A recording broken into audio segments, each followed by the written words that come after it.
Hello everyone, this is Just a Dad. Today I'm going to do a review on these iPhone watch bands. So these have got elastic to put them on. Now to adjust it, you're going to, if you want to make it bigger, you're going to push some through this loop and pull it out the other end. So you can keep making it bigger.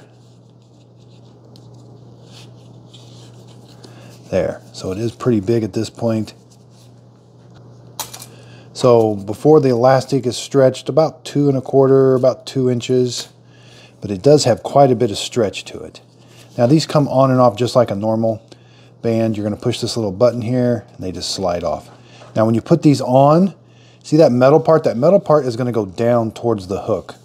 The 3 black bumpers, they go up top. That's how it'll slide in and click.